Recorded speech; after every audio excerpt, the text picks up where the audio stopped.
Americans suffer from chronic headaches. Have a headache or a very common topic, that is headache. মাথা ব্যথা যা খুবই সাধারণ একটি সমস্যা। প্রত্যেক মানুষই জীবনের কোনো না কোনো সময় মাথা ব্যথায় আক্রান্ত হয়ে থাকেন। মাথা ব্যথা নির্দিষ্ট কোনো রোগকে ইঙ্গিত না করলেও এটি বিভিন্ন রোগের লক্ষণকে প্রকাশ করে থাকে। বিশ্ব স্বাস্থ্য সংস্থার মতে বিশ্বের প্রাপ্তবয়স্ক জনগণের অর্ধেকের বেশি বছরে একবার হলেও মাথা ব্যথায় আক্রান্ত হন। এটি এমন এক সমস্যা যা প্রায় আমরা উপেক্ষা করে থাকি। তবে মাথা ব্যথাকে উপেক্ষা না করে বা না এড়িয়ে এর জন্য দায়ী কারণগুলো সম্পর্কে জানতে হবে। মাথা ব্যথা অনেক কারণেই হতে পারে। মাথা ব্যথার খুব সাধারণ কারণগুলো হলো ক্লান্তিভাব, পর্যাপ্ত ঘুমের অভাব, মানসিক চাপ, ওষুধের প্রতিক্রিয়া, সর্দি, সাইনোসাইটিস, মাথায় আঘাত পাওয়া, দাঁতের রোগ, খুবই ঠান্ডা পানীয় পান বা অপর্যাপ্ত পরিমাণে পানি পান করলে এবং অত্যাধিক কোলাহলপূর্ণ স্থানে থাকলে এই ব্যথার উপদ্রব হয়ে থাকে। এছাড়াও বিভিন্ন রকমের ভাইরাল ইনফেকশন এবং সাধারণ জ্বর থেকেও চরম মাথা ব্যথা শুরু হতে পারে।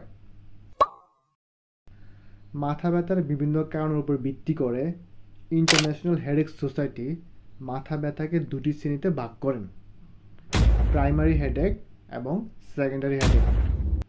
সাধারণত প্রাইমারি হেডেক মারাত্মক কোনো ডিজিজকে ইঙ্গিত না করলেও সেকেন্ডারি হেডেকটা খুবই মারাত্মক, কারণ এটি বিভিন্ন ডিজিজের কারণে হয়ে থাকে।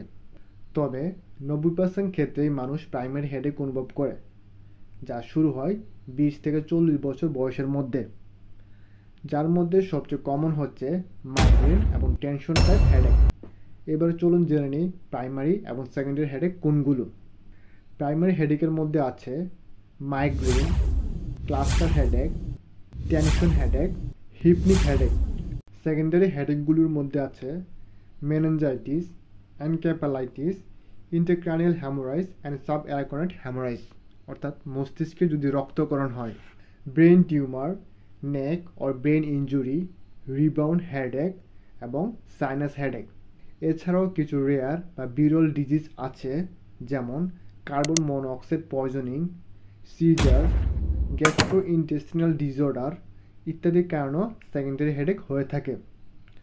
তবে সেটা অনেক বেশি বিরল ঘটনা, যা শতকরা 100%-এর মধ্যে 1% মানুষের ক্ষেত্রে ঘটে থাকে। মাথা ব্যথা বলতে আমরা কেবল মাথার অংশকেই বুঝি, তবে অনেকেই জানেন না যে মস্তিষ্কের নিজস্ব কোনো অনুভূতি নেই, অর্থাৎ আমাদের ব্রেন বা মস্তিষ্ক কোনো প্রকার ব্যথা অনুভব করতে পারে না। আপনি যদি ব্রেন বা মস্তিষ্কটাকে মাঝখান থেকে কেটেও ফেলেন, তারপরেও ব্যথা হবে না। এখন তাহলে প্রশ্ন করতে পারেন যে মাথা ব্যথাটা তাহলে কোথা থেকে তৈরি হয় বা আসে? সৃষ্টিকর্তা আমাদের ব্রেন বা মস্তিষ্কের সুরক্ষার জন্য অনেকগুলো আবরণ দিয়েছেন, যাতে ব্রেন বাইরের যে কোনো আঘাত থেকে সুরক্ষিত থাকতে পারে, যেমন স্কিন, স্কাল এবং মেমব্রেন। অর্থাৎ ব্রেনের উপরে যে আবরণ থাকে সেটা হচ্ছে মেমব্রেন বা পর্দা, আর তার উপরের আবরণটা হচ্ছে স্কাল বা হাড্ডি। সর্বশেষ স্কালের উপরে যে আবরণ থাকে সেটা হলো স্কিন বা চামড়া। মাথা ব্যথাটা সাধারণত এই স্কিন, স্কাল এবং মেমব্রেন থেকে তৈরি হয়। এছাড়াও নার্ভস, ব্লাড ভেসেল, মাসেল সহ আমাদের মুখ বা তার আশেপাশের অঙ্গগুলো যেমন দাঁত, চোখ, কান, এমনকি গলা ব্যথা থেকেও মাথা ব্যথা হতে পারে। মাথা ব্যথাটা সাধারণত যে কোনো একটি নির্দিষ্ট পয়েন্ট থেকে শুরু হয় এবং পরবর্তীতে তা সম্পূর্ণ মাথায় ছড়িয়ে পড়ে। তবে কিছু মাথা ব্যথা আছে যেগুলো শুধুমাত্র একটি নির্দিষ্ট স্থান জুড়ে হয়ে থাকে। ব্যথাটা মূলত ছুরির আঘাতের মতো তীব্র অথবা ভারী কম্পনের মতো অনুভব হয়। তবে কিছু ব্যথা অনেক বেশি নিস্তেজ ও সহনীয় হয়ে থাকে, যেগুলো খুব ধীর গতিতে ছড়ায়। কারণ মাথা ব্যথার সময়কাল এক এক ক্ষেত্রে এক এক রকম হয়ে থাকে। যেমন কিছু মাথা ব্যথা আছে যেগুলো কয়েক ঘন্টার মধ্যে সেরে যায়, আবার কিছু ব্যথা আছে যেগুলো সারতে কয়েকদিন থেকে কয়েক সপ্তাহ লেগে যেতে পারে। তবে এটা সম্পূর্ণ নির্ভর করে মাথা ব্যথার কারণের উপর। যেমন ধরেন মাইগ্রেনের ব্যথাটা সাধারণত মাথার এক পাশ জুড়ে কম্পনের মতো অনুভব হয়। অন্যদিকে ক্লাস্টার হেডেকের ক্ষেত্রে ব্যথাটা মাথার এক পাশ জুড়ে হলেও এর ব্যথাটা মাইগ্রেনের থেকে অনেক বেশি তীব্র হয়। তাছাড়া ক্লাস্টার হেডেকটা বেশিরভাগ ক্ষেত্রেই চোখের চারপাশ জুড়ে হয়ে থাকে। হেডেক বা মাথা ব্যথার ক্ষেত্রে ইনভেস্টিগেশন নির্ভর করে এর কারণের উপর। সাধারণত প্রাইমারি হেডেকের ক্ষেত্রে কোনো প্রকার ইনভেস্টিগেশনের প্রয়োজন হয় না, শুধুমাত্র এক্স-রে ও পিএনএস ছাড়া।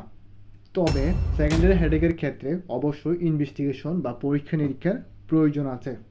সেকেন্ডারি হেডেকের ক্ষেত্রে যে সকল পরীক্ষা নিরীক্ষা বা ইনভেস্টিগেশন করা হয় সেগুলি হলো CBC, CRP, CT scan of brain, MRI, X-ray এবং লাম্বার পাংচার। এতক্ষণ আমরা জানলাম মাথা ব্যথাটা আসলে কি, কোথা থেকে আসে এবং কি কারণ হয়। এখন আমি আলোচনা করব মাথা ব্যথা হলে আপনাদের করণীয় কি বা কি করবেন। প্রথমে আপনি ঘরোয়া কিছু পদ্ধতি অনুসরণ করতে পারেন, যেমন দুচোখ বন্ধ করে কোনো নীরব বা অন্ধকার রুমে একটু ঘুমানোর চেষ্টা করুন। টিভি, মোবাইল, বই পড়া বা অন্য যে কোনো কাজ যেগুলো করলে চোখে প্রেসার পড়তে পারে সেই কাজগুলো এড়িয়ে চলুন। ঠান্ডা ভেজা কাপড় বা কোল্ড প্যাড 10 থেকে 20 মিনিট ব্যথার স্থানে ধরে রাখুন, অথবা হালকা গরম কাপড়ও ব্যবহার করতে পারেন। এছাড়া কাউকে দিয়ে ম্যাসাজ করিয়ে নিতে পারেন। ঘরোয়া পদ্ধতি অনুসরণ করার পরও যদি ব্যথা না কমে সেক্ষেত্রে ডাক্তারি পরামর্শ অনুযায়ী মেডিসিন ব্যবহার করতে হবে, যেমন অ্যান্টি অ্যানজিওলাইটিক মেডিসিন, NSAIDs বা পেইন কিলার। তবে চিকিৎসক কন্ডিশনের উপর ভিত্তি করে অন্য যে কোনো ওষুধ ব্যবহার করতে পারেন। এতক্ষণ যা আলোচনা করলাম তা শুধু প্রাইমারি হেডেকের জন্য প্রযোজ্য। এবার আসুন সেকেন্ডারি হেডেক। সেকেন্ডারি হেডেকের চিকিৎসা বা ট্রিটমেন্টটা দেওয়া হয় এর কারণের উপর ভিত্তি করে, অর্থাৎ হেডেকটা কোন ডিজিজের কারণে হচ্ছে সেটা ডায়াগনোসিসের মাধ্যমে। যেমন কোনো ব্যক্তি মেনিনজাইটিসে আক্রান্ত হলে তাকে অবশ্যই অ্যান্টিবায়োটিক দিতে হবে। আবার কোনো ব্যক্তির ব্রেন টিউমার হলে সেক্ষেত্রে সার্জারি, কেমোথেরাপি অর ব্রেন রেডিয়েশনের ব্যবস্থা করতে হবে। অর্থাৎ সেকেন্ডারি হেডেকের ক্ষেত্রে ডিজিজের উপর ভিত্তি করে চিকিৎসকরা ট্রিটমেন্ট দিয়ে থাকেন। সেটা হতে পারে মেডিসিন অথবা সার্জারি প্রসিডিউর ব্যবহারের মাধ্যমে। তাই দীর্ঘদিন মাথা ব্যথা হলে সেটা অবহেলা না করে অবশ্যই একজন বিশেষজ্ঞ ডাক্তারের পরামর্শ নেবেন। Thank you very much and live a beautiful life for your better decision. Allah হাফেজ।